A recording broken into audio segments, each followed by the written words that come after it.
Man City have bottled it again. What's going on? Why do we keep dropping points so late into games? What are the main issues at the club? Is it something that can be solved, or are City already out of the title race, potentially 6 points behind Liverpool, and we're only in December? Incredibly frustrating way to drop points in this game. I really wanted this video to be an analysis of what Gvardiol did to impact Grealish's positioning, but now I need to talk about individual errors and why we keep bottling it, throwing away leads in the dying embers of the game. I will still cover what City did well in this game, because they did a lot well in this game. However, we are going to start with the ugly side of the game. So these are the lineup. Palace injury-ridden. Man City going back to the 4-2-3-1 we saw against Luton. Now, I actually want to start at the end of the game. I've got to start with the rubbish first of all. This is the 91st minute of the game. We are 2-1 up. This whole really weird sequence of just having zero game management and nous stems from Ederson on the ball. Picks it up there, that's all fine and lovely. It just launches it out of play, and you can see how angry that made Pep Guardiola. I've no idea what he was doing, and it was just indicative of that last sort of period between the 91st minute and leading up to the penalty. And what I've done is I've compared it to the preceding 6 minutes. Palace had possession for around 45 seconds. Each of their possessions lasted around 11 seconds on average. Man City, by contrast, had the ball for over 5 minutes, and each of their possessions lasted on average around 1 minute and 20 seconds. So in that 6 minute period, possession changed 7 times, once every 50 seconds. Now compare that to this absolute chaotic mess. So this is lovely, controlled, measured game management, City seeing out the game. After that Ederson pass, which just goes out for zero reason, so it's only just over a minute here. Look at City, we only had the ball for 31 seconds. We were averaging possession of only 10.3 seconds. Possession changed 5 times in the game. It was changing once every 15 seconds. So it was just a back and forth basketball game. Compare that to the 50 seconds from before. It is night and day. Really weird decision making. Phil Foden, I think he's been City's best player this season. However, this is the 92nd minute. Why, oh why, are you running into enemy traffic? Why doesn't he just calm it down? Play it back to Rodri maybe, play it back to the keeper, play it out wide to Walker or Bernardo. As I say, instead he just goes charging into the Palace players. He's dispossessed, and in fairness, didn't actually lead to anything. City get the ball back. Bernardo Silva's on the ball, a player you associate with being controlled, measured. Tries to dribble out of trouble in his own defensive third in the 92nd minute. What are you doing? Play the simple pass to Foden. If you need to launch it to get rid of it, launch it to get rid of it. Loses the ball there. That ultimately leads to the penalty. But City actually win it back through Rodri. And obviously Foden makes the challenge. And Foden shouldn't have done that stupid thing to do. But the theme of this video is Kyle Walker. I haven't really seen anyone talk about this particular element. Oh yes, Foden makes an egregious error. It's stupid. He shouldn't do it. My question is, the ball falls here. Yeah, to Man City. Now, Kyle Walker is the captain. I'm not trying to pass the buck here, but I do think it is a legitimate point to raise, and sort of indicative of the issues that currently dog City right now. Kyle Walker is the captain of this club, yeah? He wears the armband, he's the leader, he's the most experienced player on the pitch. He's been in the Premier League for over a decade, right? So 92nd minute. Why is the defender, Kyle Walker, the leader, the captain, why is he not taking responsibility there, running into the ball, hoofing it into Rosed?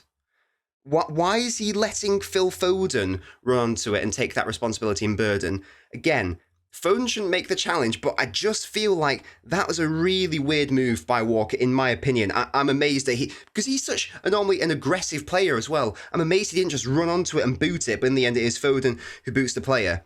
And Kyle Walker has played more than anyone so far for Manchester City this season. Oh look, there's Phil Foden. That's weird how he's able to get that many minutes off the bench. Weird. But yeah, Walker has played more than anyone. Can't get into all of the issues that it causes. But we've seen this season, Walker offers literally nothing going forwards. In that first half against Palace, there was maybe one half-space cross he put in, which was actually quite a decent one. But apart from that, he's doing literally nothing of any value from an offensive standpoint. And as we'll get into it, he's not even offering the defensive security he wants brought to the side. He's not bringing any leadership qualities, it seems, from an outsider looking in respect of what we're seeing on the pitch.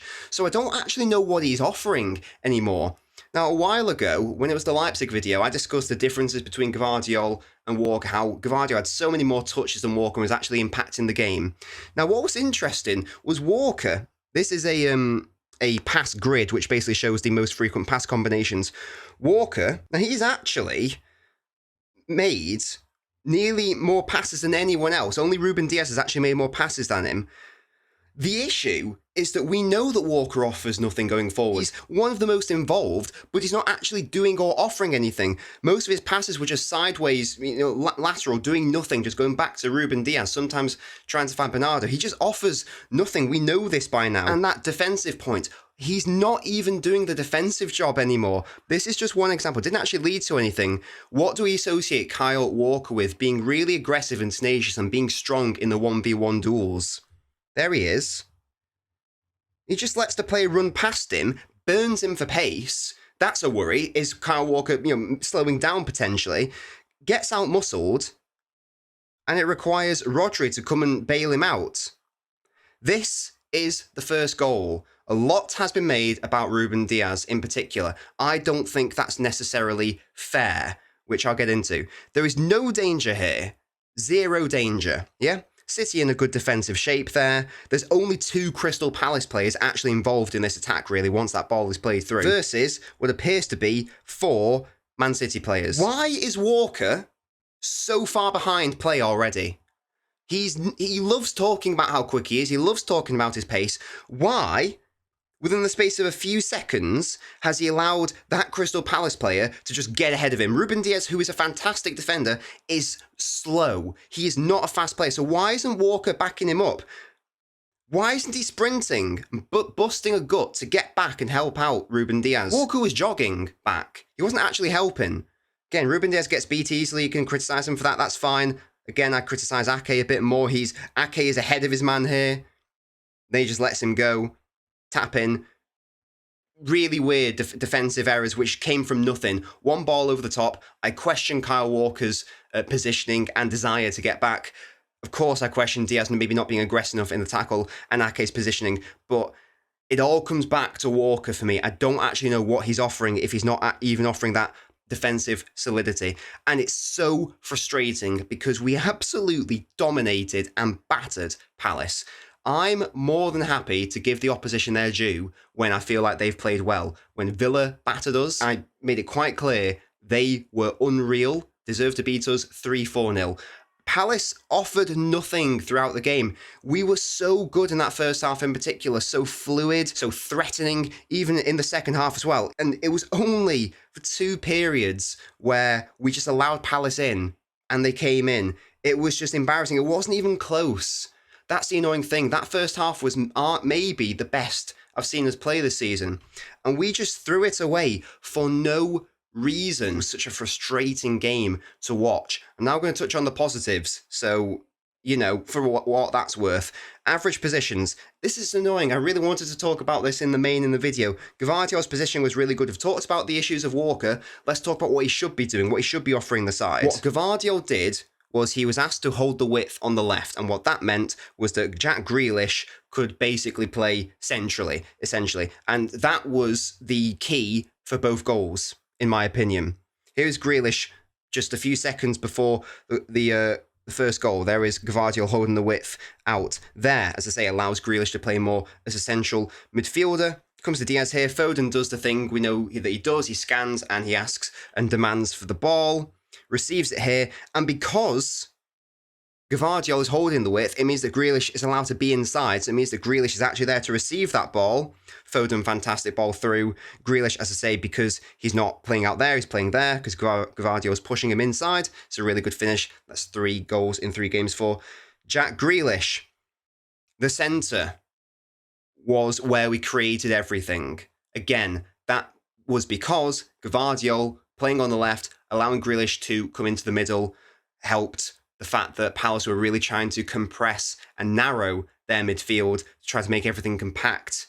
I think that Gvardiol being on the left, forcing Grealish inwards, allowed us to create so much centrally in those areas which typically are the hardest to create. We were fantastic through the centre. Another thing we've seen Gvardiol do this season is his offensive contributions. Hasn't quite got a goal yet, but he does make these really good runs. And obviously, because he was playing much more advanced than usual, this was a really good example of that. Look at him, really advanced ahead of Grealish, makes that run. Ruben Dias is able to make that ball. Gvardiol, fantastic control on his weak foot. Maybe he could do better, but it is a weak foot effort. In fairness, this is just another really nice thing I liked from Gvardiol. Under pressure, ball coming in to the box. What does he do? Just takes it around the Crystal Palace player who's pressing him, goes for the shot on the half volley with his weak foot. It is just wide of the post. This is what we need Kyle Walker to be doing in terms of offering anything going forwards. This is the second goal. Once again, notice how Gvardiol is holding the width on the left. That allows Grealish to drive through the middle. This is what he's best at. Drives, tries to find Foden because he knows that's the best central threat. Again, Foden was really good in this game. Comes off a Crystal Palace player. Rodri makes a nuisance of himself. Rico Lewis, a very Gundogan-like positioning and finish for that goal. And it's such a shame because that was his first league goal, but it's meaningless, basically. We dropped 2 points today. We are now going to be 6 points behind first place in the table. We're only in December. I don't want it to seem like I'm just scapegoating him. It's hard to not talk about Walker when he doesn't do anything of any positive value seemingly this season. We concede so many goals late on. There is no one who is calming everyone down, just being like, guys, it's 92nd minute. Let's just chill out, go to the corner, whatever, time waste, whatever you've got to do. Let's just see out the win because we've played so well and we deserve the win. There's no one doing that. So he's not doing that from a leadership perspective. He's not even defending well anymore. This is like a last season Fernandinho and a last season Fabinho level of capitulation. And as we know, going forwards provides nothing. A negative going forwards, a negative defensively, potentially a negative from a leadership position. I actually don't understand what he does. And it's such a shame because I love Kyle Walker. For me, the greatest right back in Premier League history. But I think that City... this is just obvious. City have evolved past the need for Kyle Walker. He was basically a bit part player last season, played around 50% of the minutes. There is a reason why he was dropped for the Champions League final. He's a specialist 1v1 right back, or at least he was for the players like Rashford, Vinicius Jr., Mbappe. If he can't even offer you that, then I don't know what he's doing here. I certainly don't know why he's starting so many games outside of politics because he's been made the captain and because he signed a new contract. All of a sudden, he's the main guy. Our main guy is offering nothing. If we don't solve that Walker problem, we aren't going to win the title, quite frankly. I'm amazed that we are still persisting with it. Sorry, that sounds like a really down end to the video, but I do hope you've been able to enjoy it somehow. And that's my thoughts on the game. As I say, I really wanted to get more into the Gvardiol Grealish dynamic, but the ending to that game's just totally taken the wind out of my sails. And for the first time this season, I'm starting to have real doubts that City can't turn this around. It's just something feels weird and off about this season. I'm not quite able to put my finger on it. There's lots of issues. I'm not sure. But guys, as I say, really hope you've enjoyed the video.